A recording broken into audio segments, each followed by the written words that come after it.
Hello friends, स्वागत है एक बार फिर से आपका V Star Education YouTube channel पे। और आज के इस लेक्चर में हम बात करेंगे वैक्यूल्स के बारे में। ठीक है, वैक्यूल्स को हम डिटेल में पढ़ेंगे कि वैक्यूल होता क्या है। इसको हिंदी में हम रिक्तिकाएँ भी बोल देते हैं, ठीक है ना।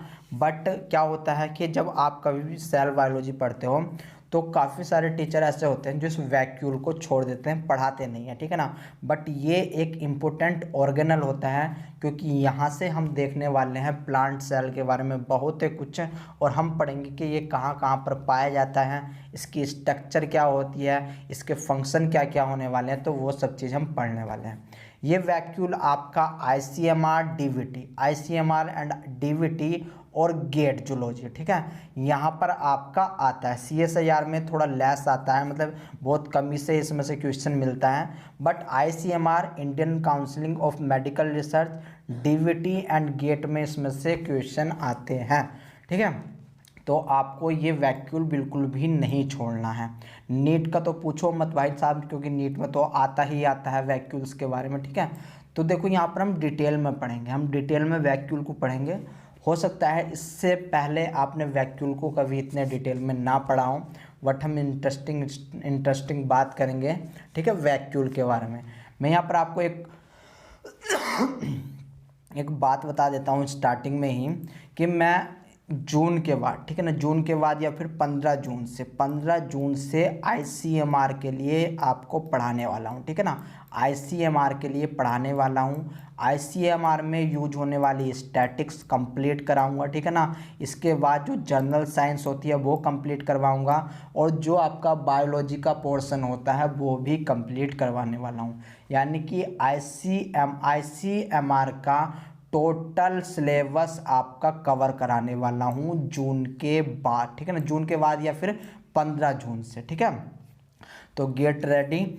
और अगर कोई आपके साथ में और है जो इस आईसीएमआर की स्टडी करना चाहता है, इसको क्वालिफाई करना चाहता हो, तो उनको ये वीडियो ज़रूर शेयर करना, या फिर उनको चैनल का लिंक ज़रूर शेयर करना। उनसे बताना कि यूट्यूब पर पहली बार कोई आईसीएमआर के लिए पढ़ा रहा है, ठीक है। और बहुत ही अच्छे से पढ़ाऊंगा, जैसे कि आपको पता है मैं कैसा पढ़ाता हूँ, आपको टॉपिक समझा करके पढ़ाता हूँ, ठीक है ना। तो वैसे ही मैं पढ़ाने वाला हूँ, ठीक है ना। तो चलिए आइए स्टार्ट करते हैं अपने वैक्यूल से।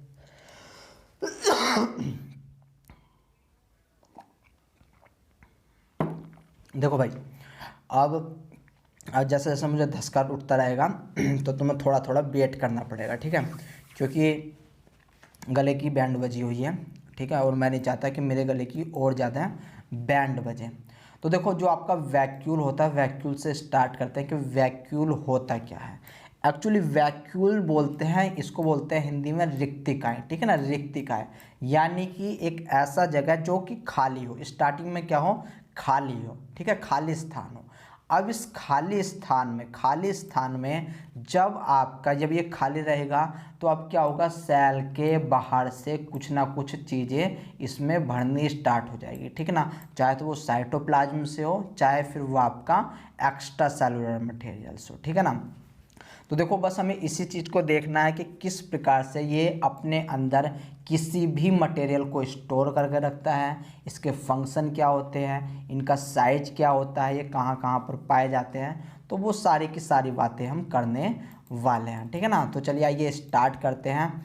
एक्चुअली अब आज का जो लेक्चर है इसमें आपको डायग्रामेटिक रिप्रेजेंटेशन कम मिलेगी, थियोरेटिकल पार्ट ज़्यादा मिलने वाला है, ठीक है ना। बट मैं यहाँ पर एक एक लाइन को बहुत ज़्यादा आराम से पढ़ के आपको समझाने वाला हूँ, ठीक है। तो चलिए स्टार्ट करते हैं इसके इंट्रोडक्शन से कि vacuole is a large single membrane bound. ये रहा आपके 2 नंबर का क्वेश्चन स्टार्टिंग में ही। जो आपका वैक्यूल होता है वो सिंगल मेम्ब्रेन का होता है, ठीक है ना। वैक्यूल किसका होता है, सिंगल मेम्ब्रेन का बना हुआ होता है, बात नंबर 1। और जो इसकी मेम्ब्रेन होती है उसको बोला जाता है टोनोप्लास्ट, ठीक है ना। मेम्ब्रेन को बोला जाता है टोनोप्लास्ट। गेट जूलॉजी में ये पूछा जा चुका है 2 नंबर में, ठीक है ना। ये क्वेश्चन आपका पूछा जा चुका है कि वैक्यूल की मेम्ब्रेन किसकी बनी हुई होती है। तो वैक्यूल की मेम्ब्रेन को बोलते हैं टोनोप्लास्ट, ठीक है। इतनी बात समझ में आ गई, बहुत अच्छी बात है। अब ये टोनोप्लास्ट क्यों, तो ये टोनिसिटी से लिया गया था, ठीक है ना। टोनोप्लास्ट टोनिसिटी से लिया गया है, क्योंकि वहाँ पर टर्गर प्रोसेसर हमने पढ़ा था। तो चलिए मैं इसको आगे ही बताऊंगा कि किस प्रकार से इसका नामकरण हुआ है, ठीक है। इसके बाद which is present in all plant, her plant में पाया जाता है, ठीक है ये वैक्यूल। एंड फंजाई में पाया जाता है, एनिमल में पाया जाता है। याद रख लेना, एनिमल आपके प्राइमेटिव या फिर प्रोटोजोआ, जो आपके पैरामीशियम अमीवा होते हैं उनमें पाया जाता है। या फिर अगर हम वर्टिब्रेट एनिमल में बात करें तो मैंने आपको बताया था कि आपका जो एंडोसाइटोसिस प्रोसेस होता है, ठीक है ना, एंडोसाइटोसिस प्रोसेस होता है। और इस एंडोसाइटोसिस प्रोसेस में जो वैक्यूल सेल के अंदर आते हैं, उनको ही कभी कभी एनिमल सेल में वैक्यूल बोला जाता है, बट ये वैक्यूल ट्रू वैक्यूल नहीं होते। एंड सम प्रोटिस्ट, ठीक है, तो कुछ प्रोटिस्ट में पाया जाता है। एक्चुअली अभी मैं बोल रहा था तो धक्का लग गया, ठीक है, और धक्का लग गया तो मामला हो गया ख़राब। आपको भी पता है मेरे गले में जो है प्रॉब्लम चल रही है। एक्चुअली मेरा जो माउथ है वहाँ पर सलाइवा अच्छे से नहीं बन पा रहा, ठीक है ना, अच्छे से नहीं बन पा रहा। तो क्या हो रहा है, गला उससे सूखा रह रहा है, ठीक है, गला सूखा रह रहा है, यानी कि गले पे इस समय बहुत ज़्यादा वर्डन पड़ रहा है। तो चलो कोई बात नहीं, हम पढ़ते हैं और देखते हैं। अगर कुछ प्रॉब्लम होती है तो लेक्चर रोक सकता हूँ, बट कोई प्रॉब्लम यहाँ पर मैं आने नहीं दूंगा, ठीक है। मैं लेक्चर आपका ये पूरा ही करूँगा और छोड़ने वाला कुछ नहीं हूँ। इस चक्कर में मत रहना कि कुछ छोड़ दूंगा, बल्कि और मुझे जब समय मिलेगा तो मैं ज़्यादा बताने वाला हूँ इसमें, ठीक है ना। पहले अगर ये लेक्चर 40 मिनट का होने वाला था तो अब 50 मिनट का होने वाला है लेक्चर, क्योंकि मुझे टाइमिंग मिल जाएगा और सोचने का समय मिल जाएगा बीच बीच में, ठीक है।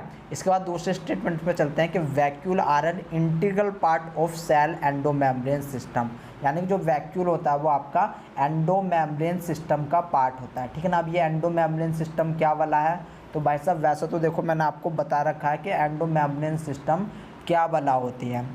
जब आपका साइटोप्लाज्म के अंदर जो ऑर्गेनल आपका एंडोसाइटोसिस से मिले हुए होते हैं उनको आपका एंडोमेम्ब्रेन सिस्टम के नाम से जाना जाता है।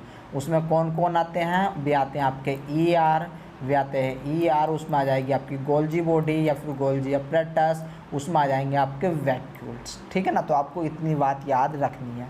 नंबर 3 पे चलते हैं कि vacuole membrane is selective in transporting solute.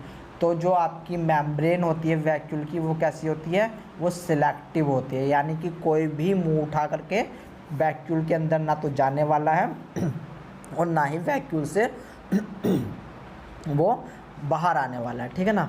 देखो ऐसी प्रॉब्लम होगी तो थोड़ा देर उसे अवॉइड करना, ठीक है, तो उसको अवॉइड करना। यानी कि यहाँ पर हम कह सकते हैं कि सेलेक्टिवली परमेबल होती है जो टोनोप्लास्ट होती है।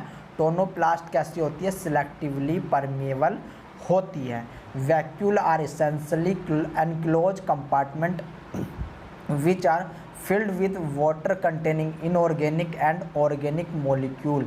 यानी कि देखो जो आपका वैक्यूल होता है ना, मान लो ये आपका कोई भी सेल है, मैं आपको थोड़ा पहले स्ट्रक्चर समझा देता हूँ इसकी।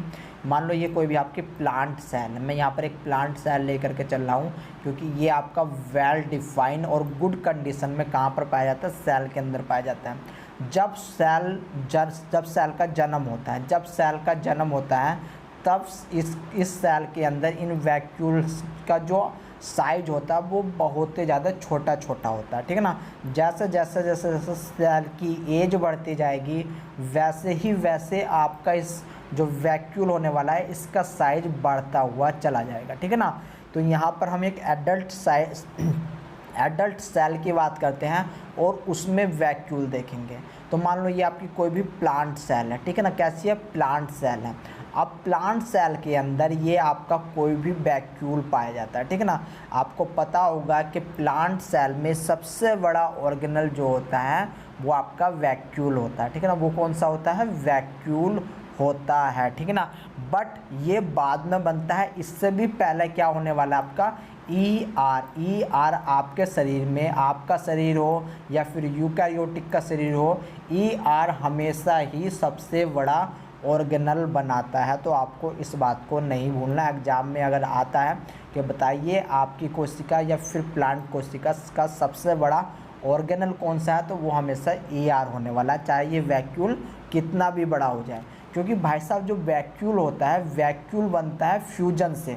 यानी कि क्या हुआ कि स्टार्टिंग में आपकी कोई प्लांट सेल थी, मान लो ये कोई प्लांट सेल थी, ये जब इसका जन्म हुआ तो जो वैक्यूल थे वो वेसिकल के रूप में थे, ठीक है ना, ये वेसिकल के रूप में थे और छोटे छोटे थे। इनका जो फॉर्मेशन हो रहा है, वे जो फ्री राइबोसोम्स होते हैं उनसे भी होता है, एंड जो आपका ER मेम्ब्रेन होती है उनसे भी होता है, ठीक है ना। तो इनका जो है फॉर्मेशन आप याद रख सकते हो। तो देखो छोटे छोटे वेसाइकल थे स्टार्टिंग में, जैसे जैसे इस सेल की उम्र बढ़ती जाएगी, ये जो वेसाइकल बने हुए हैं ये आपस में यानी कि आपका एक जगह मिल जाएंगे, ठीक है ना। और मिलने के बाद ये एक स्ट्रक्चर बना लेते हैं जो काफ़ी ज़्यादा लार्ज होती है। तो लास्ट में आते आते प्लांट सेल के अंदर जो ये वैक्यूल होता है ये बहुत ज़्यादा बड़ा हो जाता है और इसका एक पर्टिकुलर लोकेशन हो जाता है। अब बताओ आप इसको पेरिफेरल बोलोगे, सेंटर बोलोगे, क्योंकि भाई साहब ये तो पेरिफेरल के पास भी है और सेंटर में भी है। तो अब इसे हम बोल सकते हैं कि देखो भाई एग्जैक्टली तो इसका कोई लोकेशन नहीं होता, चाहे प्लांट सेल हो, एनिमल सेल हो, फंजाई सेल हो, इसका आपका कोई भी लोकेशन नहीं होने वाला। बट इसको हम बोलते हैं कि सेंट्रली प्रेजेंट होता है। ये कैसा होता है? सेंट्रली प्रेजेंट होता है प्लांट के केस में, ठीक है ना। जबकि जो न्यूक्लियस वगैरह होते हैं वो साइड बाय साइड लगे हुए होते हैं। ये मान लो आपका न्यूक्लियस है, इसके बाद आपके प्लास्टिड होते हैं। प्लास्टिड 3 प्रकार के होते हैं, लिक्वियोप्लास्ट, क्रोमोप्लास्ट, ठीक है। हम आगे पढ़ने वाले हैं माइटोकॉन्ड्रिया एंड क्लोरोप्लास्ट, जब पढ़ेंगे तब पढ़ेंगे, ठीक है। तो देखो भाई साहब अब क्या होता है, ये सेंट्रली प्रेजेंट है और ये कैसा बन रहा है? फ्यूज करके, यानी कि वेसाइकल के फ्यूज से बन रहा है, ठीक है। इतनी बात पता चली, बहुत अच्छी बात है। वेरी वेरी इंपॉर्टेंट स्टेटमेंट कि ये नेचर में कैसा होता है, ये ऑर्गेनल जो होता है वो आपका नॉन लिविंग होता है। ये ऑर्गेनल कैसा होता है? नॉन लिविंग होता है। और इसके अंदर जितने भी मटेरियल भरे हुए होते हैं, जितने भी आयन भरे हुए होते हैं, ठीक है ना, वे जितने भी इनऑर्गेनिक आयन हैं या फिर इनऑर्गेनिक मटेरियल है, उनको हम अर्गोस्टिक बॉडी के नाम से जानते हैं। किसके नाम से? अर्गोस्टिक बॉडी के नाम से जाना जाता है। एक्चुअली ये शायद आई थिंक इन स्लाइड में नहीं मिलेगा जो मैं आपको बता रहा हूँ, ठीक है ना। तो ये लिख लेना कि नॉन लिविंग होते हैं, अर्गोस्टिक बॉडीज कहलाती है, फिर अर्गोस्टिक मटेरियल कहलाता है जो इसके अंदर आपको मिलेगा, ठीक है ना। इतनी बात समझ में आ गई, बहुत अच्छी बात है। अब देखो इसके अगर मैं यहीं पर थोड़े बहुत फंक्शन आपको गिनवाने स्टार्ट कर दिए मैंने, तो ये एक तो क्या काम करेगा कि मान लो ये प्लांट सेल में आपका वाटर आ रहा था, ठीक है ना, वाटर आ रहा था प्लाज्मा मेम्ब्रेन के थ्रू, क्योंकि यहाँ पर आपके पोरीन बने हुए रहते हैं, पोरीन चैनल बने हुए रहते हैं, ठीक है ना, जैसे कि एक्वापोरीन वगैरह। तो देखो मैंने आपको बताया था कि प्लांट की जो नॉर्मल सेल होती है, नॉर्मल सेल कौन सी होगी? हाइपोटोनिक्स, ठीक है ना। नॉर्मल सेल कौन सी होगी? हाइपोटोनिक सेल नॉर्मल सेल होती है, जिसको हम टर्जिट सेल के नाम से भी जानते हैं। यानी कि आपका हाइपोटोनिक कब होगी? जब कंटिन्यू सेल के अंदर वाटर जाता रहता है, उसको बोलते हैं हम हाइपोटोनिक सेल, ठीक है ना, हाइपोटोनिक सेल। अब ये इस सेल में आपका वाटर जा तो रहा है, लेकिन ये वाटर साइटोप्लाज्म में स्टोर नहीं होता, ये वाटर डायरेक्ट जा कर के स्टोर होता है इस वैक्यूल के अंदर, ठीक है ना। इस वैक्यूल के अंदर डायरेक्ट ये स्टोर होता है, क्योंकि यहाँ पर भी जो टोनोप्लास्ट होता है, इसकी मेम्ब्रेन पे भी आपके क्या लगे हुए होते हैं? एक्वापोरीन चैनल लगे हुए होते हैं, ठीक है ना। यहाँ पर आपके एक्वापोरीन चैनल लगे हुए होते हैं, जिनके थ्रू ये अंदर बाहर जा सकता है। और एक्वापोरीन चैनल कैसे होते हैं? पैसिवली काम करते हैं, ठीक है ना, पैसिवली काम करते हैं। मैंने आपको बताया था कि चैनल कोई सा भी हो ऑलवेज पैसिव काम करने वाला है, ठीक है ना।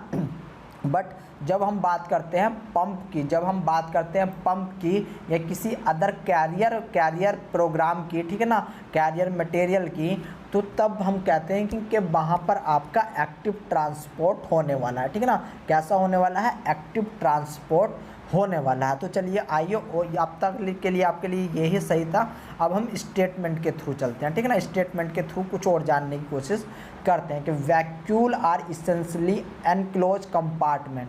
ये कंपार्टमेंट है, यानी कि जिसको हम रूम कह सकते हैं, which are filled with water. इसके अंदर आपका वाटर भरा हुआ रहता है, water containing inorganic and organic molecule भरे हुए होते हैं। इसके अंदर एंजाइम्स भरे हुए होते हैं। एंजाइम से याद आया, याद रख लेना कि आपका ये जो वैक्यूल होता है, ये जो वैक्यूल होता है, इसके अंदर जो एंजाइम भरे हुए होते हैं उनका नेचर होता है हाइड्रोलेज का, ठीक है ना। हाइड्रोलेज का नेचर होता है, यानी कि जितने भी एंजाइम भरे हुए होंगे वे वाटर की प्रेजेंट में ही काम करने वाले हैं। Point number 1। अब जितने भी एंजाइम भरे हुए होते हैं उन सब का नेचर कैसा होता है? एसिडिक नेचर होता है। कैसा नेचर होता है? एसिडिक नेचर होता है, क्योंकि इस वैक्यूल का पीएच, याद रख लेना, इस वैक्यूल का पीएच आपका ऑलमोस्ट 5 होने वाला है, ठीक है ना। ऐसा क्यों? क्योंकि यहाँ पर आपका VATPH पंप, याद करो मैंने आपको बताया था VATPH पंप लगा हुआ रहता है। ये क्या काम करता है? ये ATP को लेगा एंड आपका ADP में चेंज कर देगा, ठीक है ना।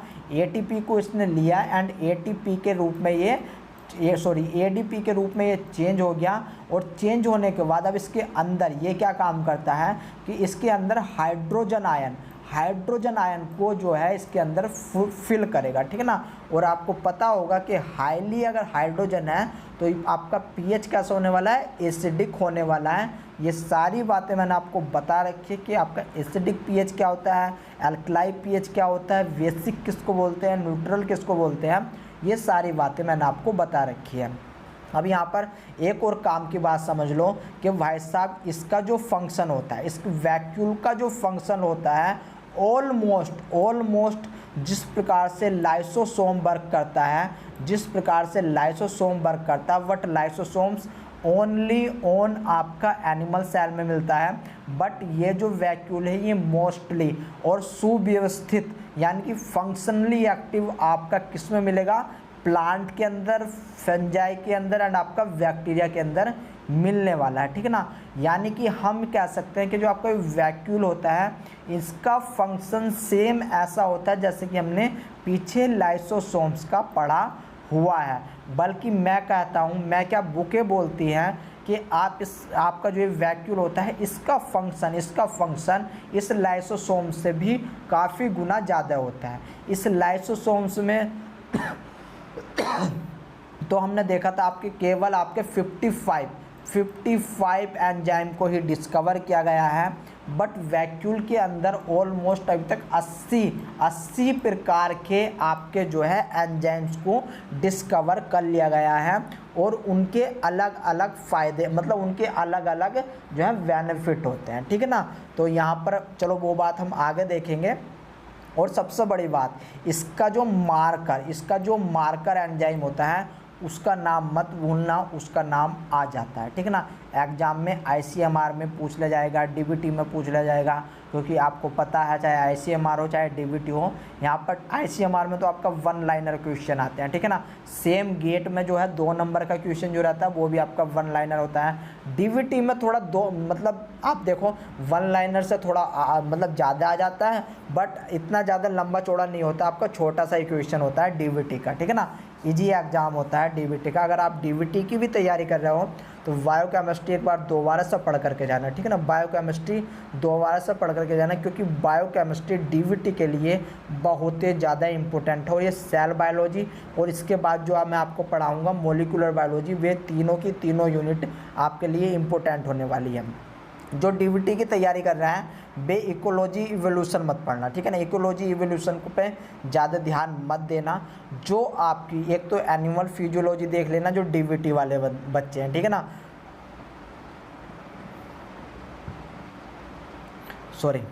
ठीक है। और आपके जो है यूनिट नंबर 4 देख लेना। तो चलिए आइए स्टार्ट करते हैं। मतलब ये मैं कभी कभी बीच बीच में निकल जाता हूँ, तो क्योंकि ऐसा तो काफ़ी लंबा लेक्चर खिंच जाएगा। वैसे भी लंबा लेक्चर ये होने वाला है, क्योंकि मुझे नहीं लगता, क्योंकि इसमें काफ़ी सारे इतने इंटरेस्टिंग फैक्ट है ना, जिनको आप सुनोगे तो आप कहोगे कि वाह क्या बात है, ठीक है ना। कि रोटी कैसे फूलती है, रोटी के फूलने का पीछे क्या कारण है। अच्छा, जब हम प्याज काटते हैं तो प्याज काटेंगे तो हमारे आंखों में आंसू क्यों आते हैं, तो वो सारी बातें इस लेक्चर में होने वाली है, ठीक है ना। सारी बातें इस लेक्चर में होने वाली है, और भी काफ़ी कुछ इंटरेस्टिंग इस लेक्चर में होने वाला है। तो देखो हम पहुँच गए कि कि आपका जो है इसके अंदर जो वैक्यूल होता है, वैक्यूल के अंदर एंजाइम्स भरे हुए होते हैं, एंड आपके कुछ केस में सॉलिड मटेरियल भी भरे हुए होते हैं। और तो और जो प्लांट अगर कोई प्लांट सेल है, प्लांट सेल का ये आपका वैक्यूल है, ठीक है ना, ये वैक्यूल है। अगर ये प्लांट सेल किसी भी बैक्टीरिया को एनगल्फ करेगी, किसी भी बैक्टीरिया को निगलेगी, तो ये इस वैक्यूल के अंदर ही भेजने वाली है, ठीक है ना। यानी कि बाहर से कोई सा भी सॉलिड मटेरियल आया जो आपका अनवांटेड था, या फिर कोई भी आपका माइक्रोब्स आया, तो वो सब किसके अंदर जाने वाला है, इस वैक्यूल के अंदर ही जाने वाला है, ठीक है ना। और यहीं पर जा कर के आपका जो है बैक्टीरिया जो है वो डेड होने वाला है, ठीक है। तो अभी तक आपके 4 ही स्टेटमेंट हो पाए हैं। तो आगे चलते हैं। Vacuole are formed by the fusion of multiple membrane vesicle are effectively just larger from of these, यानी कि जो आपके मल्टीपल मेम्ब्रेन वेसिकल होते हैं उनके अंदर जैसे आपका फ्यूज होता है, वैसे ही आपका जो है वैक्यूल्स बनते रहते हैं। और जब तक प्लांट सेल जीवित होती है, याद रख लेना, जब तक प्लांट सेल जीवित होती है, इस वैक्यूल का साइज निरंतर बढ़ता रहता है। इस वैक्यूल का साइज कैसा होता रहता है, निरंतर बढ़ता रहता है, कंटिन्यूसली इंक्रीज करता है। एक्चुअली मैं ज़्यादा शब्द हिंदी में इसलिए बोलता हूँ क्योंकि मेरे पढ़ने वाले अधिकतर स्टूडेंट हिंदी मीडियम से है, ठीक है ना, इसलिए मुझे हिंदी ज़्यादा प्रयोग में लानी पड़ती है। तो कोई बात नहीं, अगर कहीं आप समझ में हिंदी नहीं आए तो भाई साहब इंग्लिश पूछ लियो, इंग्लिश ना आए तो हिंदी पूछ लियो, बात तो एक ही है। बट कमेंट में बताया करो कि लेक्चर कैसे लगते हैं, ठीक है ना। इसके बाद देखो बात करते हैं हम। The organelle has no basic shape of size, its structure varies according to need of cell, यानी कि सेल के अनुसार जो भी स्ट्रक्चर चाहिए होता है, जो भी साइज चाहिए होता है, ये उसको देने में सक्षम होता है, ठीक है ना। तो वैक्यूल्स के अभी तक हमने काफ़ी सारे काम जान लिए। सेम काम है, सेम फंक्शन है जो आपका लाइसोसोम्स का था, ठीक है ना। बात अच्छी लगी तो बहुत ही अच्छी बात है। देखो अब ये 2 प्रकार की सेल आपको मैं दिखा रहा हूँ। ये आपकी प्लांट की सेल, ये कौन सी है, ये आपकी प्लांट की सेल। एंड प्लांट की सेल में ये है आपका वैक्यूल, ये क्या आपका वैक्यूल होने वाला है। ये जो आपको ब्लू कलर में चमक रहा है, ये आपका क्या है, ये आपका वैक्यूल है, ठीक है ना, वैक्यूल है। इसके बाद ये है आपकी एनिमल की सेल, ये कौन सी है, एनिमल की सेल। तो यहाँ पर जो वैक्यूल बनते हैं वो एंडोसाइटोसिस के थ्रू बनते हैं, याद रख लेना भाई साहब, वेरी वेरी इंपॉर्टेंट। ये जो ग्रीन कलर में चमक रहा है, ये जो ग्रीन कलर में है, ये है आपका यहाँ पर, इसको एंडोसाइटोसिस से बना, इसको हम एंडोसोम्स भी सबसे पहले हम इसको एंडोसोम्स बोलेंगे। या फिर अगर हम एंडोसोम्स ना बोल करके, देखो अगर हम एनिमल में बात कर रहे हैं तो वैक्यूल की बात कभी नहीं होगी, वैक्यूल की बात यहाँ पर कभी नहीं होगी। देखो वैक्यूल का मतलब क्या है, एक स्फेरिकल बॉडी, एक स्फेरिकल बॉडी होता है जिसको हम वैक्यूल बोल देते हैं, ठीक है ना। इसको हम रिक्तिका के नाम से भी जानते हैं हिंदी में। तो देखो ये आपका जो है एंडोसाइटोसिस से एक वैक्यूल बन गया, ठीक है ना। यानी कि एंडोसाइटोसिस करिए, यानी कि सेल ने किसी चीज़ को एनगल्फ कर लिया, जिसके कारण से ये बन गया, ठीक है। तो अगर देखो प्लांट जो आपके बॉटनी वाले हैं, बॉटनी वालों को समझाने के लिए, बकाने के लिए, मतलब उनको नाराज़ ना करने के लिए हम बोल देते हैं कि हाँ भाई चलो कोई बात नहीं, ये हमारा वैक्यूल है, क्योंकि फंक्शन एक जैसा कर रहा है, ठीक है ना। फंक्शन ऐसा कर रहा है जो आपका लेट लाइसोसोम कर रहा था, सेम वही फंक्शन ये परफॉर्म कर रहा है। तो हम बोल देते हैं, जिससे बॉटनी वाले नाराज़ ना हो, कि चलो भाई तुम्हारी बात सत्य है, ठीक है ना। तो भाई साहब इतनी बात समझ में आ गई तो बहुत अच्छी बात है। तो देखो ये तो है आपका क्या, वैक्यूल, ये है वैक्यूल। इसी की तरह जो ये रेड कलर का नज़र आ रहा होगा, ये आपका लाइसोसोम्स, ये क्या है, लाइसोसोम्स। तो देखो भाई साहब, जो इन दोनों का आकार होता है, जो साइज होता है ना, साइज ऑलमोस्ट सेम होता है, ठीक है ना। मैंने आपको बताया था कि जो आपका ऑर्गेनल का साइज होता है वो आपका माइक्रोमीटर में होता है, ठीक है ना, मोस्टली माइक्रोमीटर में होता है, एक्सेप्ट राइबोसोम्स को छोड़ के, क्योंकि राइबोसोम्स का जो साइज होता है वो एंगस्ट्रॉम में होता है, ठीक है ना, एंगस्ट्रॉम में होता है। इतनी बात समझ में आ गई, बहुत ही अच्छी बात है। तो देखो, अगर मैं आपसे कहूँ कि भाई साहब थोड़ा सा मुझे ज़रा इनके नाम बता दो कि इस सेल में कौन सा ऑर्गेनल किस नाम से जाना जा रहा है, तो देखो यहाँ पर ये है, इसको बताओ, इसको बोलेंगे न्यूक्लियस, ठीक है ना, इसको बोलेंगे न्यूक्लियस। मैं एक्चुअली आपको कुछ याद करवा रहा हूँ, अगर आपकी याद रह जाते हैं तो बहुत अच्छी बात है। ये कौन सा है, ये आपका न्यूक्लियोलस है, ठीक है ना, ये आपका न्यूक्लियोलस है, क्योंकि मैंने आपको बताया था कि आपका न्यूक्लियोलस कहाँ पर पाया जाता है, न्यूक्लियस के अंदर पाया जाता है। अब इससे जो लगी हुई मेम्ब्रेन होती है, ये सिस्टर्निया वाली, ये सिस्टर्निया वाली मेम्ब्रेन कौन सी है, इसको बोलते हैं RER, ठीक है ना, इसको क्या बोलेंगे, RER इसको बोला जाएगा। इसके बाद ये जो आपको ट्यूब्यूल्स वाली चमक रही होगी, बन इसी से रही है, देखो ये फंक्शन क्या से हो रहा है, ये बन इसी से रही है, तो ये ट्यूब्यूल्स वाली कौन सी संरचना है आपकी, ये है SER, ये कौन सी है, SER, ठीक है ना। और इस SER से ही, इस SER से ये कलर देखो आपका येलो कलर आ जाता है। अब इससे ये आपका फॉर्मेशन हो रहा है, इसको बोलेंगे Golgi apparatus and Golgi body, ठीक है ना। इतनी बात समझ में आ गई, बहुत ही अच्छी बात है। अब देखो, इसको मैंने आपका बता ही दिया है, इसको आप चाहे लाइसोसोम बोल लो या फिर आप इसको जो है वो वैक्यूल बोल लो, बात एक ही है। अगर एनिमल सेल पढ़ेंगे तो हम इसको लाइसोसोम्स पढ़ेंगे, इसलिए जब आप एनिमल सेल्स देखते हो ना तो वहाँ कहीं पर भी आप वैक्यूल को सुन भी मत लेना, वहाँ पर लाइसोसोम्स आपको देखने को मिलेंगे, ठीक है ना, लाइसोसोम्स देखने को मिलेंगे। ये तो हम बॉटनी वाले जो स्टूडेंट हैं उनको खुश करने के लिए थोड़ा बोल देते हैं, ठीक है ना, एक्चुअली ऐसी बात नहीं है, मैंने भी बॉटनी पढ़ी है तो मैं भी बॉटनी का स्टूडेंट हूँ, ठीक है। अब इसको क्या बोलेंगे, इसको आपको क्या बोलेंगे बताओ, तो इसको बोला जाएगा भाई साहब हमारा माइट्रोकॉन्ड्रिया, इसको क्या बोलते हैं, माइट्रोकॉन्ड्रिया इसको बोला जाएगा। इसके बाद ये जो आपको दो बंडल टाइप के चमक रहे हैं, ये केवल और केवल एनिमल सेल में ही पाए जाते हैं और इनको बोलते हैं सेंट्रियोल, इनको क्या बोलेंगे, सेंट्रियोल बोला जाता है। जब हम सेल साइकिल पढ़ेंगे तब इस सेंट्रियोल का हम मेन फंक्शन देखने वाले हैं, तो तैयार रहना भाई साहब। इसके बाद देखो, ये हमारा ब्लू कलर में क्या है, ये है हमारा आपका वैक्यूल, ठीक है, ये क्या है, वैक्यूल है। और ये ग्रीन कलर में जो आप देख रहे हो, ये जो ग्रीन कलर में आप देख रहे हो, ये ग्रीन कलर में हमारा है क्लोरोप्लास्ट, ठीक है ना, क्या है हमारा, क्लोरोप्लास्ट है। तो देखो आप कलर के बेस पर और इसके बाद जो शेप है, शेप के बेस पर भी किसी भी ऑर्गेनल को पहचान सकते हो, ठीक है ना, जैसे मैंने पहचान लिया सेम वैसे ही आप भी पहचान सकते हो। यहाँ पर राइबोसोम्स बनाए नहीं गए हैं, अगर राइबोसोम्स होते तो बहुत बारीक बारीक आपको यहाँ पर डॉट मिलने वाले थे, और अगर ये डॉट मिलते तब इनको बोलते हैं राइबोसोम्स, ठीक है ना। हम इसमें से क्या क्या पढ़ चुके हैं, राइबोसोम्स पढ़ चुके हैं, गोल्जी बॉडी हम पढ़ चुके हैं, मैं एक्चुअली टिक मार देता हूँ यहाँ पर अच्छे करके, हम यहाँ पर राइबोसोम्स पढ़ चुके हैं, गोल्जी बॉडी, SER पढ़ चुके हैं, RER पढ़ चुके हैं, न्यूक्लियस पढ़ चुके हैं, आपका हम न्यूक्लियोलस पढ़ चुके हैं, ठीक है ना, लाइसोसोम्स हम पढ़ चुके हैं। इसके बाद आज का जो हमारा टॉपिक है वो है हमारा वैक्यूल के बारे में। फिर हम चलेंगे एक क्लास में ही, मैं दोनों को आपका लेकर के चलने वाला हूँ, परोक्सिसोम एंड ग्लाइओक्सिसोम, जिसको हम इन दोनों को ठीक है ना, इन दोनों को हम क्या बोलते हैं, माइक्रो बॉडीज के नाम से भी जानते हैं, ठीक है ना, माइक्रो बॉडीज के नाम से जानते हैं परोक्सिसोम एंड आपका ग्लाइओक्सिसोम्स को, ठीक है ना। अब इनके अंदर कौन कौन सी साइकिल होने वाली है, तो साइकिल को तो हम मेटाबॉलिज्म में पढ़ेंगे, बट इनकी स्ट्रक्चर हम देखने वाले हैं, कल देखेंगे, ठीक है ना, आज नहीं देखेंगे, कल देखेंगे। क्योंकि देखो, चाहे कम पढ़ो बट सिलेक्टिव पढ़ो, और ऐसा पढ़ो कि कभी मत भूलो, ठीक है।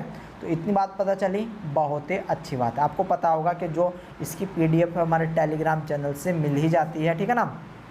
तो उस टेलीग्राम चैनल के लिए, जो टेलीग्राम चैनल का नाम है V-स्टार, जब आप टेलीग्राम पे जा कर के V-स्टार एजुकेशन सर्च करोगे तो हमारा टेलीग्राम आ जाएगा।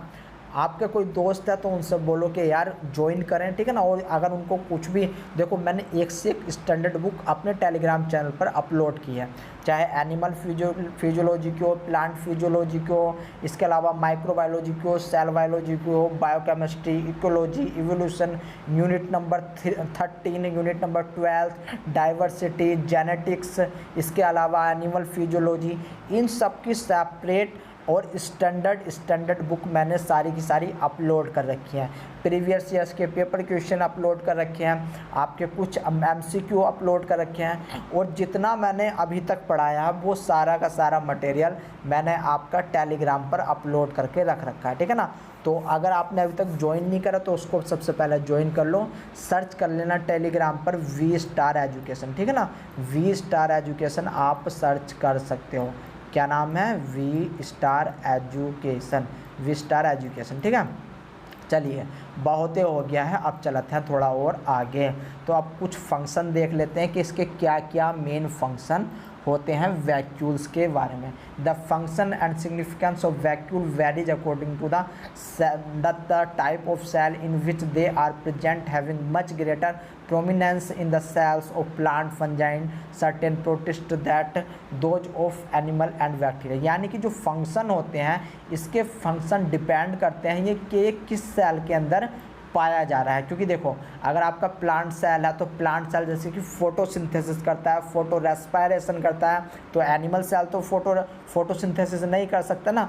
तो इसीलिए इस वैक्यूल सेल का जो फंक्शन होता है वो अलग अलग सेल में अलग अलग होता है, ठीक है ना। तो इस बात को आपको याद रखना पड़ेगा। इसके बाद vacuoles isolate material that might to be harmful of threated of the cell, यानी कि जितने भी आपके थ्रेटेड हार्मफुल सब्सटेंस होते हैं उनको वैक्यूल सेपरेट करके रखता है साइटोप्लाज्म से, ठीक है ना। यानी कि क्या कहने का मतलब है कि ये मान लो कोई प्लांट सेल है, प्लांट सेल के अंदर ये आपका वैक्यूल है, तो ये आपका साइटोप्लाज्म वाला पार्ट है, ठीक है ना। ये आपका कौन सा साइटोप्लाज्म वाला पार्ट है। इस साइटोप्लाज्म के अंदर लेड भी भरा हुआ होता है आपका, ठीक है ना, और अदर जितने भी जैसा आर्सेनिक वगैरह हो गए, तो ये काफ़ी खतरनाक आपके आयन होते हैं जो कि प्लांट सेल क्या करता है इस वैक्यूल के अंदर पहुंचा देता है इनको, ठीक है ना। यानी कि आपके जितने भी हार्मफुल या फिर पॉइजनस सब्सटेंस होते हैं सबको भर देगा ये वैक्यूल के अंदर। इसके बाद और भी जितने भी आपके चाहे ऑर्गेनिक वेस्ट हो चाहे आपके इनऑर्गेनिक वेस्ट हो उनको भी इस वैक्यूल के अंदर भर दिया जाता है। इसके बाद वाटर को भी इसी में ही भर दिया जाता है, ठीक है ना। Main turgor within the cells, और जो टर्जर प्रेशर होता है, जो टर्गर प्रेशर होता है, टर्गर प्रेशर क्या होता है मैंने आपको बता रखा है टोनिसिटी में, ठीक है ना। तो देखो थोड़ा सा यहाँ पर बता देता हूँ मैं कि मान लो ये कंटिन्यू सेल, जो नॉर्मल सेल होती है प्लांट की, वो क्या होती है कि उसमें कंटिन्यू वाटर आता रहता है, ठीक है ना, कंटिन्यू वाटर आता रहता है। तो भाई साहब एक समय ऐसा आना चाहिए कि ये पूरी की पूरी सेल वाटर से फिल हो जानी चाहिए, भर जानी चाहिए, और जब भर जाएगी तो इसमें ब्लास्ट हो जाना चाहिए, ठीक है ना, ब्लास्ट हो जाना चाहिए। बट ऐसा नहीं होता। क्यों नहीं होता? क्योंकि ये जो आपका वैक्यूल होता है ये क्या काम करता है, ये टर्जर प्रेशर शो करता है, ये टर्जर प्रेशर शो करता है, यानी कि वाटर को इसके अंदर, वाटर को इस अपने अंदर जो है धकेल लेता है, और धकेलने के बाद बाहर जाने से रोकता है वाटर को, ठीक है ना। यानी कि अगर एक बार वाटर इसके अंदर चला गया, तो वहाँ से आना इम्पॉसिबल है वाटर का। क्यों? क्योंकि वहाँ पर लगा हुआ रहता है आपका टर्जर प्रेशर, ठीक है ना। क्या लगा हुआ रहता है, कोई टर्जर बोलता है, कोई टर्गर बोलता है, कोई मेंढक बोल लो, तो वैसा बस समझ में आना चाहिए, ठीक है ना। देखो अगर आप बिहार में जाओगे तो बिहार की जो लैंग्वेज होगी वो बिल्कुल अलग होगी।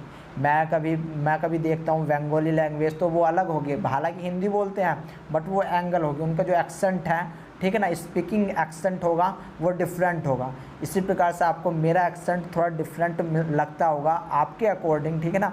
तो भाई साहब इन्जॉय किया करो। अगर आपको नई लैंग्वेज में मतलब मेरे थ्रू नई लैंग्वेज मिल रही है ना, तो उसको इन्जॉय क्या करो।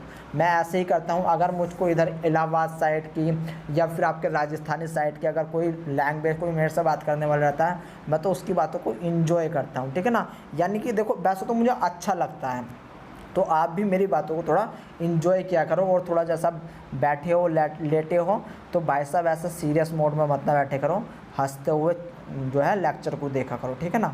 हंसते हुए देखा करो, बात ज़्यादा देर तक आपके समझ में आने वाली है। और एक बात और याद रख लेना, यहाँ पर कोई सा अभी ऐसा विद्वान नहीं है, मैं भी विद्वान नहीं हूँ कि जिसकी एक बार में सब कुछ समझ में आ जाए, ठीक है ना। हो सकता है भाई साहब मेरी कैपेसिटी तो इतनी थी कि भाई साहब मुझे किसी भी लेक्चर को, अगर मैंने कोई चीज़ ऑनलाइन पढ़ी है ना, तो मैं तो उसको भाई साहब 4 बार देखने की ज़रूरत होती थी।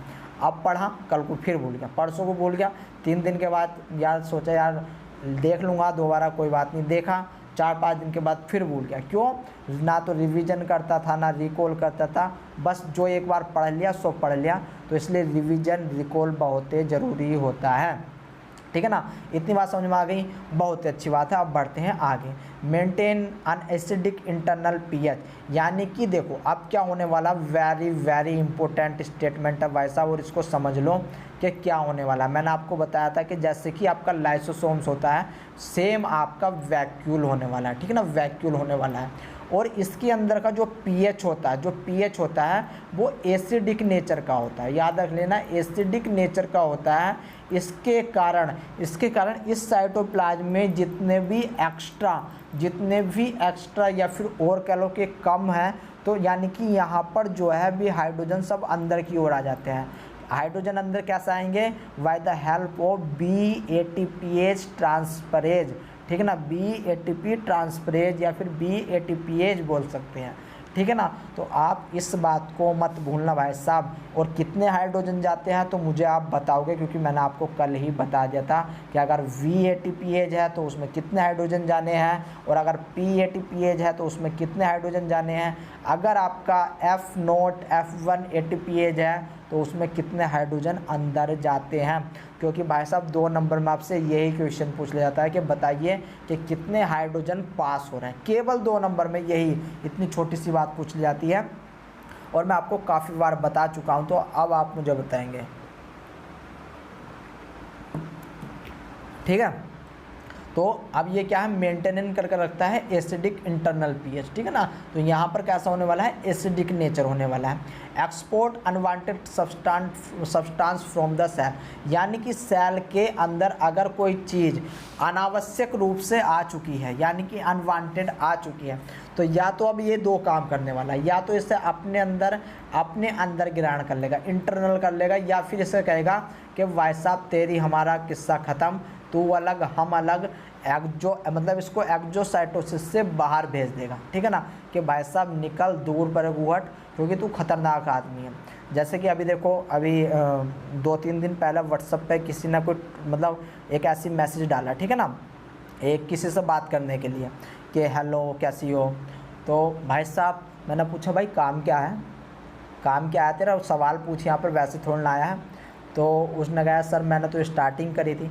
मैं कहा भाई तू अपने क्वेश्चन पूछ, तेरा क्वेश्चन क्या है, यहाँ पर तू बात करने थोड़ी ना आया है, यहाँ पर तेरी थोड़ी ना चलने वाली, यहाँ का बॉस भी मैं ही हूँ और यहाँ का हीरो भी मैं ही हूँ, ठीक है ना। तो तू अपना क्वेश्चन बता। तो बंदे ने तुरंत लेफ्ट कर दिया। तो सेम यही करने वाला है, ये पूछेगा कि हाँ भैया क्या बात है, जो मेरी सेल है, जो उसके अंदर जो ऑर्गेनल भरे हुए हैं उनसे तो कोई छेड़खानी नहीं करने वाला तू। ये कहेगा कि सर मैं तो अभी आया ही हूँ, तो ये कहेगा बेटा आया है तो चल निकल परे को, मारेगा इसका लात कि तेरी ज़रूरत नहीं है भाई हमें, ठीक है ना। तो भाई साहब बस ऐसे ही होता है। तो देखो होना भी ऐसे ही चाहिए, ठीक है ना। निगेटिविटी जितनी दूर जाएगी उसको उतना ही दूर रखो, निगेटिविटी आने ही नहीं चाहिए, ठीक है। तो चलो अब बढ़ते हैं आगे के, export unwanted substance from the cell, ठीक है ना। तो ये स्टेटमेंट हमारा हो चुका है।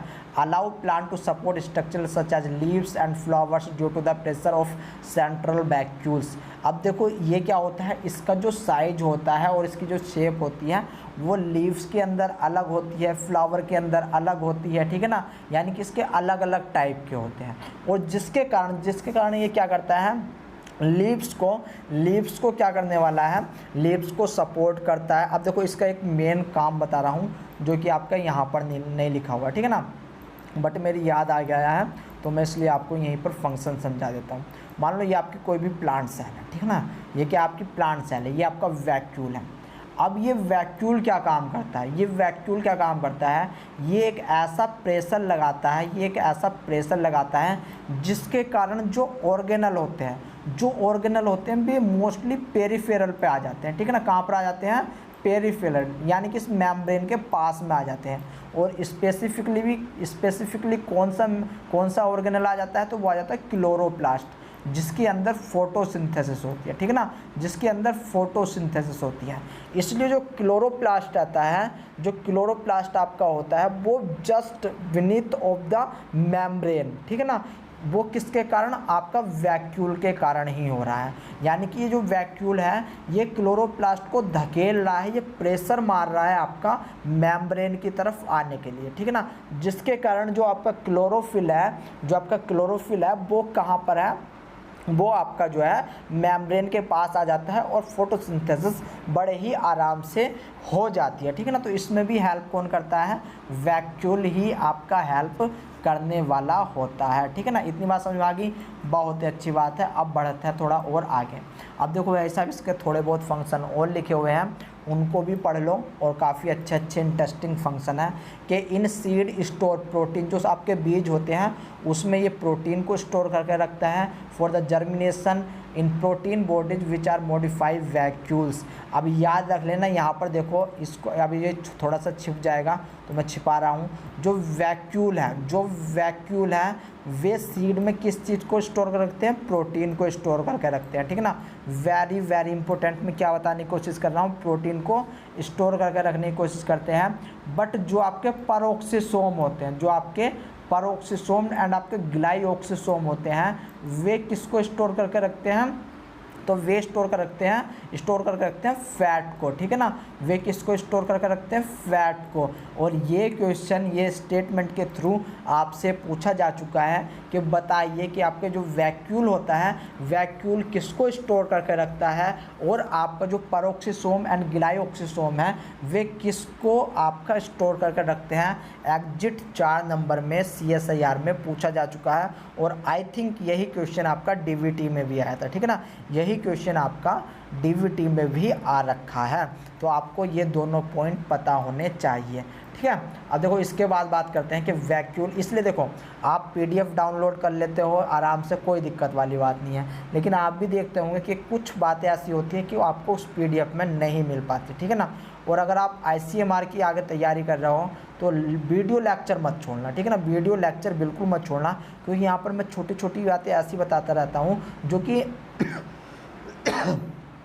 आपके जर्नल साइंस में काम आती है, ठीक है ना। कहाँ पर काम आने वाली है? Journal science. और जर्नल साइंस आपका ICMR में पूछा जाता है, Indian counselling of medical research में आपसे पूछा जाता है। मैंने इसका जो है स्टार्टिंग का एग्ज़ाम 2016 में दिया था, ठीक है ना, 2016 में दिया था, और भाई साहब पास होने के लिए 1 नंबर से रह गया था। बट उसके बाद मैंने सोचा कि यार अब तो इसको जो है धर लेना है।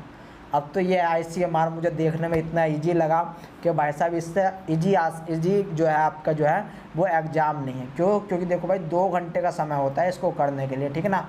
और जब आप इसके क्वेश्चन देखोगे ना तो आपको मैं ये कह रहा हूँ 55 मिनट भी नहीं लगने वाले, ठीक है ना। 55 मिनट भी नहीं लगने वाली है पूरे के पूरे एग्ज़ाम को करने के लिए, अगर आप पे आता है तो।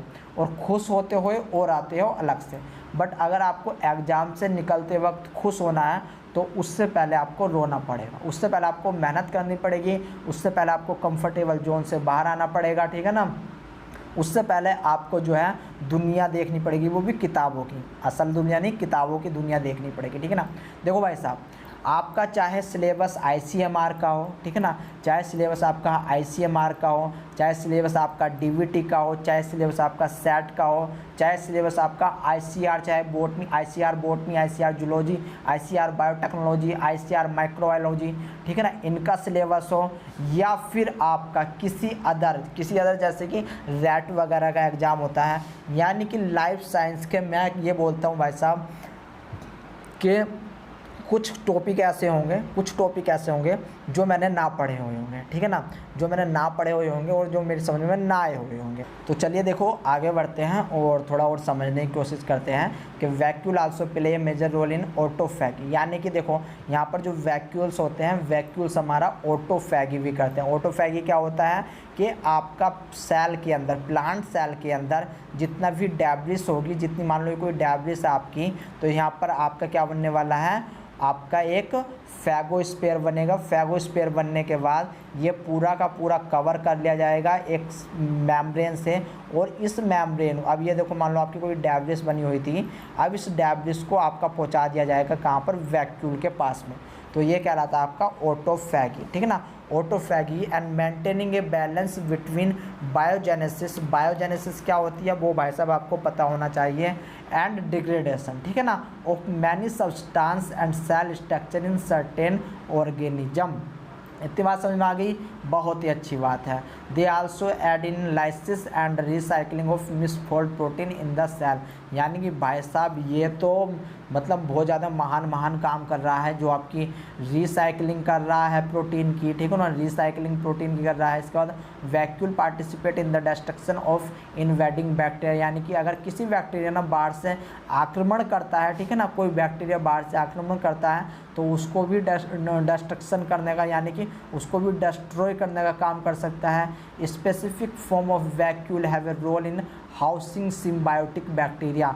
और तो और भाई साहब जो ये आपका वैक्यूल्स होता है, इसके अंदर कुछ ऐसे बैक्टीरिया पाए जाते हैं जो कि सिम्बायोटिक नेचर रखते हैं, जो कि कैसे रखते हैं, सिम्बायोटिक नेचर आपका रखते हैं। अब ये सिम्बायोटिक बैक्टीरिया क्या होते हैं, तो अगर पता है बहुत अच्छी बात है, नहीं पता तो एक लाइन में मैं आपको बताने की कोशिश करता हूँ कि भाई साहब ऐसे बैक्टीरिया जो आपके शरीर के अंदर या तो शरीर के अंदर रह सकते हैं या शरीर के बाहर रह सकते हैं, जिनके रहने से आपको भी फ़ायदा हो और बैक्टीरिया को भी फ़ायदा हो। जैसे कि एग्जाम्पल जो आपका इंटेस्टाइन होता है, ठीक है ना, जो आपका इंटेस्टाइन होता है वहाँ पर आपके ई कोलाई पाया जाता है, ठीक है ना, कहाँ क्या पाया जाता है, ई कोलाई, वो as a symbiotic relationship show करता है, ठीक है ना। बट याद रख लेना, अगर उस ई कोलाई का नंबर बढ़ गया आपके इंटेस्टाइन में तो भाई साहब फिर वो जो है आपको काफ़ी ज़्यादा मतलब काफ़ी बढ़िया जो डिजीज़ है वो करने वाला है, ठीक है ना। तो एक हद तक होता है, जैसे कि आपकी स्किन होती है, स्किन के ऊपर आपका जो है बैक्टीरिया पाए जाते हैं। ये बैक्टीरिया क्या काम करते हैं कि बाहर से अगर कोई बाहर से कोई ख़तरनाक बैक्टीरिया आ रहा है तो उस बैक्टीरिया के आक्रमण से आपको बचाएंगे, और आपकी स्किन पर है तो अपने आप को अपने आप की ग्रोथ कर रहे हैं आपके थ्रू ही ये, ठीक है ना, आपके थ्रू ही ये ग्रोथ कर रहे हैं। तो सिम्बायोसिस मतलब दोनों की हेल्प हो रही है, ठीक है ना। तो यहाँ पर ये बात आप याद रख लेना। अब यहाँ पर सिम्बायोटिक बैक्टीरिया क्यों, क्योंकि इस प्लांट सेल के अंदर ऐसे बैक्टीरिया पाए जाते हैं जो कि नाइट्रोजन फिक्सेशन करते हैं, ठीक है ना, नाइट्रोजन फिक्सेशन करते हैं, यानी कि ये जो आपकी प्लांट सेल है इसको नाइट्रोजन मिल जाती है, और जो आपका बैक्टीरिया होता है बैक्टीरिया को यहाँ पर आपका जो है प्लेस यानी कि स्थान वगैरह मिल जाता है, एक हाउस टाइप का मिल जाता है, ठीक है ना।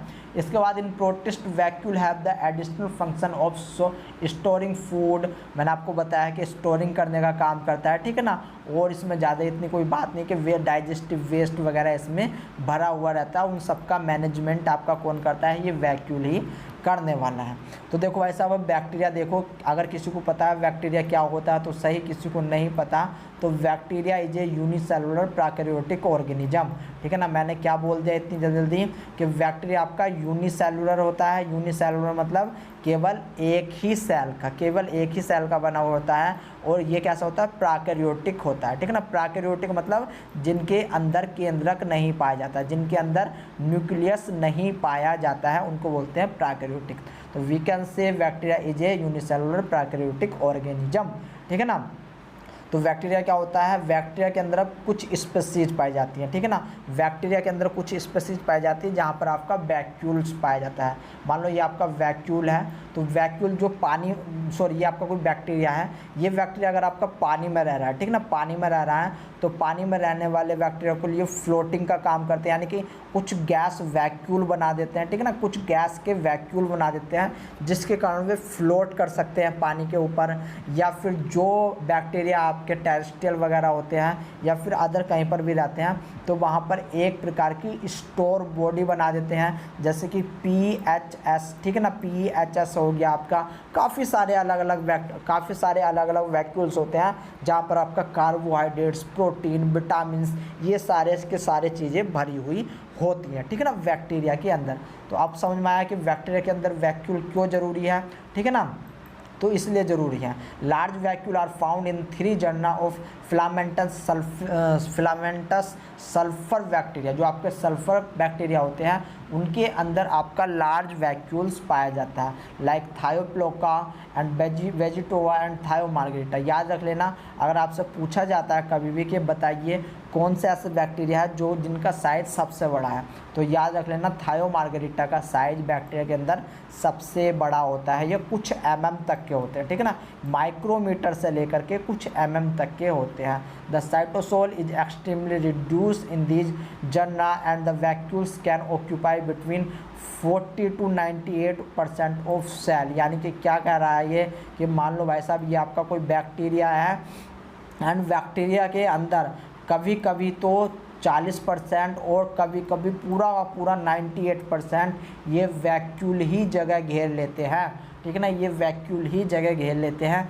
वैसे भी बैक्टीरिया सेल के अंदर भाई साहब जो डीएनए होता है आपको भी पता होगा डबल स्टैंडर्ड सर्कुलर फॉर्म में पड़ा हुआ होता है। बैक्टीरिया के अंदर प्लास्टिड होते हैं, बैक्टीरिया के अंदर आपके राइबोसोम्स भरे हुए होते हैं, ठीक है ना, राइबोसोम्स भरे हुए होते हैं। ये मान लो इसकी पीएम है यानी कि आपकी प्लाज्मा मेम्ब्रेन है, तो इसके ऊपर एक सेल मेम्ब्रेन लगी हुई होती है, ठीक है ना, क्या लगी हुई होती है, सेल मेम्ब्रेन लगी हुई होती है। इसके बाद आपका क्या होने वाला है कि यहाँ पर जो आपके कुछ फ्लैजुला निकले हुए होते हैं, ठीक है ना, कुछ फ्लैजुला इस प्रकार से निकले हुए रहते हैं, ठीक है। इसके बाद ये आपकी कुछ फिम्बरी निकली हुई होती है, एंड कुछ आपके पीलस निकले हुए होते हैं। इन सब के स्ट्रक्चर, इन सब के फंक्शन, ठीक है ना, और इन सब की स्टेनिंग मैं आपको माइक्रोबायोलॉजी सेशन में पढ़ा चुका हूँ गाइज, वेरी वेरी इंपॉर्टेंट है। जो भी डीबीटी का फॉर्म जिन्होंने भरा है, आईसीएमआर का तो आगे मैं पढ़ाने वाला हूँ, अभी फॉर्म भी नहीं आया वैसे भी, ठीक है ना, और सीएसआईआर के लिए तो भाई साहब पहले वो जा कर के क्लास देख लो, ठीक है ना। वहाँ पर देखना जो फिलामेंट्स का अरेंजमेंट होता है वो आपका किस प्रकार से होने वाला है, ठीक है ना।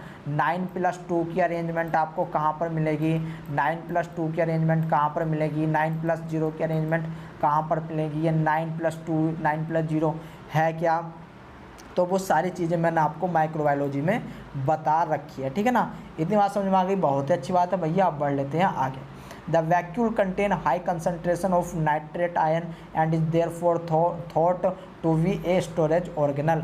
यानी कि जो आपके वैक्यूल होते हैं, वैक्यूल के अंदर नाइट्रेट आयन हो सकते हैं, इसके अलावा फॉस्फेट हो सकते हैं, ठीक है ना, फॉस्फेट ग्रैन्यूल्स हो सकते हैं। इसके अलावा आपके फूड मटेरियल भरे हुए होते हैं, ठीक है ना, क्या क्या होते हैं, फूड मटेरियल भरे हुए होते हैं।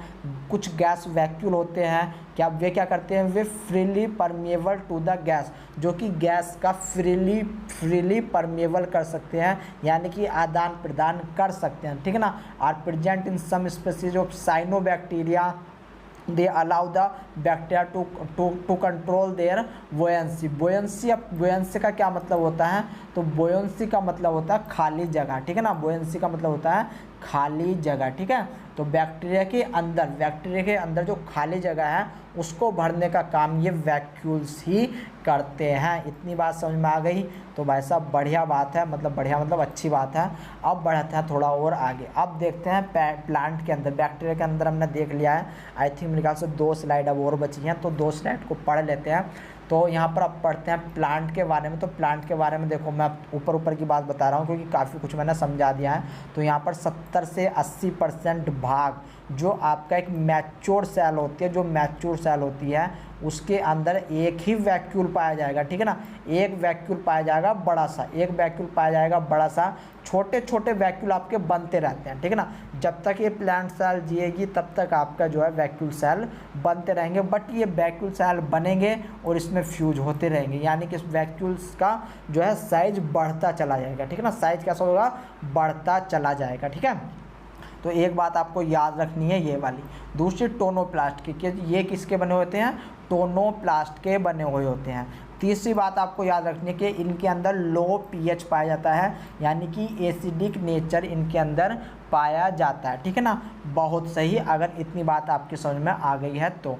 अब इसके बाद ये टर्गर प्रेशर के अगेंस्ट काम करते हैं, ठीक है ना, यानी कि एक प्रकार से वाटर को मतलब जो वाटर है, पानी है, उसको अपने अंदर ग्रहण करते हैं। वो कैसे ग्रहण करते हैं तो मैंने आपको बता दिया है, ठीक है ना। इसके बाद आगे चलते हैं, देखो पढ़ लेना, ये मैं सब चीज़ मैं आपको बता चुका हूँ। अगर कुछ नहीं समझ में आया तो भाई साहब मेरे से पूछ लेना। और अच्छा आइडिया यही है, वीडियो को यहीं पर पॉज करो, सबसे पहले इन्हें को पढ़ लो। जब मैं कोई चीज़ बोलता हूँ ना कि इसको अपनी तरफ से पढ़ लेना, वीडियो आपके हाथ में, पॉज करो, सारे स्टेटमेंट पढ़ो, क्योंकि मुझे पता है फिर बाद में जो है पढ़ने का मन नहीं करता।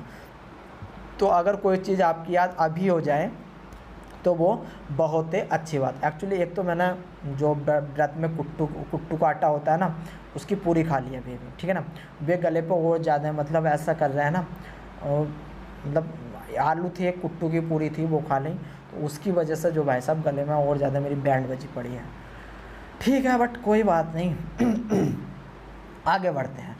तो देखो भाई साहब, इसके बाद जो प्रोटीन होती है इसमें एक्वापोरिन वगैरह लगे हुए होते हैं आपके, ठीक है ना। एक्वापोरिन वगैरह लगे हुए रहते हैं, प्लाज्मोलाइसिस से आपको बचाता है, ठीक है ना। वैक्यूल क्या करता है, प्लाज्मोलाइसिस से बचाता है।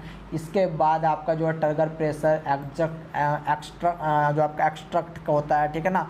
इसके बाद क्या होने वाला है कि जो आपका प्याज काटते हो, जो आपका प्याज काटते हुए जो आपके आंसू निकलते हैं, वो क्यों निकलते हैं, तो मान लो ये आपका कोई भी प्याज की एक सेल है, ठीक है ना, प्याज की सेल है, इसके अंदर जो ये वैक्यूल होता है, इसके अंदर एंजाइम्स भरे हुए होते हैं जिसका नाम होता है सिन प्रोपेन इथाइल ऑक्साइड, सिन प्रोपल इथाइल ऑक्साइड, जो कि रिलीज करता है गैस जिसका नाम होता है सिन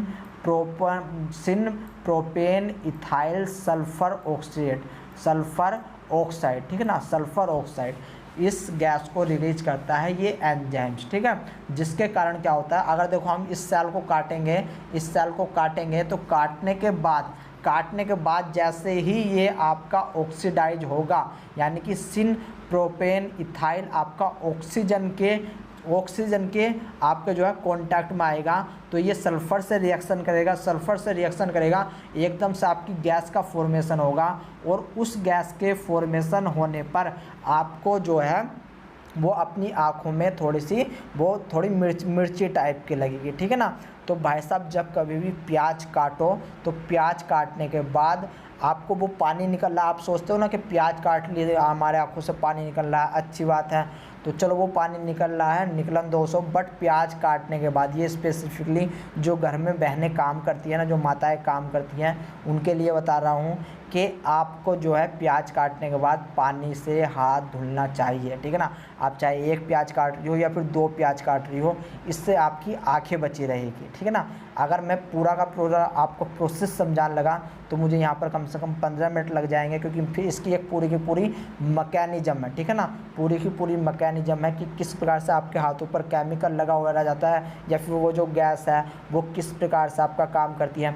एक काम क्या करो, जब आप प्याज काटते हो ना, तो वैसे तो अब प्याज कटर आने लगे बहुत टाइप के, ठीक है ना, घर में है तो अच्छी बात है, बट नहीं है तो प्याज को पानी में भिगो करो, ठीक है ना, प्याज को पानी में भिगो करके तब काटा करो। उससे क्या होगा, जो गैस है वो आपका जो है वो वाटर के अंदर ही थोड़ा मतलब निकलेगा सही, बट थोड़ा बहुत आपको रिलीफ मिलेगा, ठीक है ना।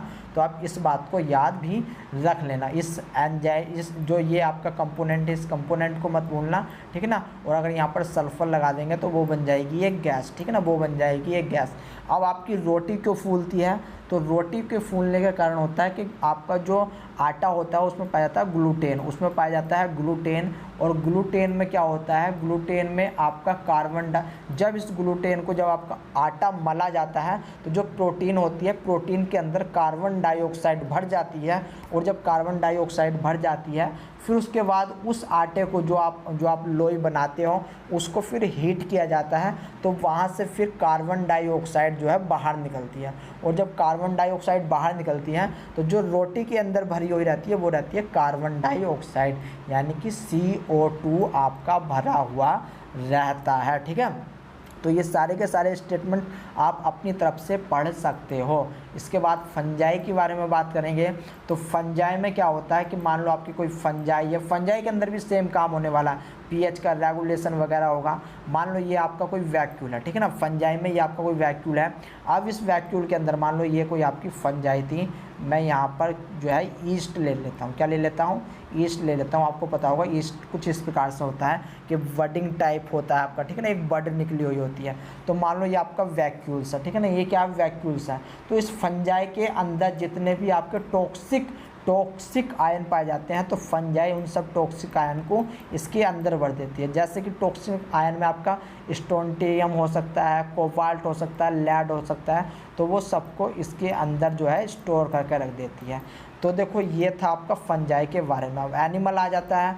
एनिमल में आपको याद रखना है कि हमेशा एक्सोसाइटोसिस या फिर आपका एंडोसाइटोसिस से ही बनने वाला है, ठीक है ना। एंडोसाइटोसिस एंड एक्सोसाइटोसिस मैं आपको पढ़ा चुका हूँ। फैगोसाइटोसिस क्या होता है, सेल ईटिंग क्या होती है, सेल ड्रिंकिंग क्या होती है, ये मैं सब चीज़ आपको पढ़ा चुका हूँ। अब एक बैक्टीरिया आता है, ऐसे ही ना जाने कितने बैक्टीरिया होते हैं, लेकिन यहाँ पर कहानी आती है साल्मोनेला टाइफी की, जिससे आपको टाइफॉइड होता है, ठीक है ना। इसकी कहानी को मैं माइक्रोबायोलॉजी में अच्छे से बता चुका हूँ। ये जो साल्मोनेला होता है, ठीक है ना, जिसने मुझे बहुत ज़्यादा परेशान करा और हर साल परेशान करता है भाई साहब ये। तो ये क्या काम करता है, जो हमारी सेल होती है, मान लो ये कोई हमारी सेल है, ठीक है ना, ये हमारी सेल है, ये सेल के अंदर एंटर करता है एंडोसाइटोसिस से, ठीक है ना, यानी कि वेसाइकल बन जाएंगे। अब इसके अंदर ये साल्मोनेला पड़ा हुआ रहता है। जैसे ही सेल के अंदर हमारे लिए अनफेवरेबल कंडीशन आती है, हमारे लिए अगर अनफेवरेबल कंडीशन होगी तो इस बैक्टीरिया के लिए फेवरेबल कंडीशन होने वाली है, ठीक है ना। और जैसे ही इस साल्मोनेला को फेवरेबल कंडीशन मिली, ये हमारे ऊपर अटैक कर देता है। और मोस्टली कहाँ पर पाया जाता है, हमारी इंटेस्टाइन जो सेल होती हैं उनके अंदर पाया जाता है, ठीक है ना, थ्रू एंडोसाइटोसिस, ठीक है ना, थ्रू एंडोसाइटोसिस पाया जाता है। तो भाई साहब ये थे आपके जो है वैक्यूल्स के कुछ कार्य, ठीक है ना। सबसे पहला काम इसका था स्टोरेज का। सबसे पहला काम किसका था, इसका स्टोरेज का कर रहा था। तीसरा बात, ये प्लांट सेल को मैकेनिकल स्ट्रेंथ प्रोवाइड कराता है, ठीक है ना, मैकेनिकल स्ट्रेंथ प्रोवाइड कराता है आपके किसको, प्लांट सेल को। दूसरी बात भूल चुका हूँ मैं, तो मैं यहाँ पर लिख देता हूँ। एक्चुअली 1 से डायरेक्ट मैंने 3 पे जंप कर लिया। आप सोच रहे होंगे कि दूसरी बात तो ये बंदा खा ही गया है, बट कोई बात नहीं। दूसरी बात मैंने इसलिए नहीं बताई कि अब वो बात आपको भी पता है, ठीक है। तो देखो हमने काफ़ी सारे फंक्शन पढ़े कि मैकेनिकल सपोर्ट प्रोवाइड करा रहा है, ठीक है ना, फोटो रेस्पिरेशन में ये हेल्प करवाता है, ठीक है ना। किस में हेल्प करवाएगा, फोटो रेस्पिरेशन में हेल्प करवाएगा। इसके अंदर जो एंजाइम्स भरे हुए होते हैं, नंबर 4, ठीक है ना, नंबर 4 बात याद रख लेना, वे आपके हाइड्रोलेज एंजाइम होते हैं, ठीक है ना। वे कैसे होते हैं, हाइड्रोलेज एंजाइम होते हैं। देखो इंपॉर्टेंट बात बताने वाला हूँ जो कि आपसे पूछ ली जाती है। अब इस वैक्यूल के अंदर हाइड्रोलेज एंजाइम्स हैं एंड आपका वैक्यूल एंड लाइसोसोम्स, इन दोनों के अंदर हाइड्रोलेज एंजाइम्स भरे हुए होते हैं। जबकि यहाँ पर अगर मैं बात करूँ माइटोकॉन्ड्रिया एंड पेरोक्सिसोम के अंदर आपके ऑक्सीडेज एंजाइम भरे हुए होते हैं। वेरी वेरी इंपॉर्टेंट, ऑक्सीडेज आपके एंजाइम्स भरे हुए होते हैं। तो 2 नंबर में पूछ लिया जाता है भाइयों और बहनों कि भाई साहब बताओ ये जो है हाइड्रोलेज आपका कहाँ पर भरा हुआ होता है और आपका ऑक्सीडेज कहाँ पर भरा हुआ होता है। इतनी बात समझ में आ गई, बहुत ही अच्छी बात है। तो चलिए ये लेक्चर हम यहीं पर समाप्त करते हैं और मिलते हैं आपसे नेक्स्ट लेक्चर में। तब तक के लिए टाटा एंड बाय बाय।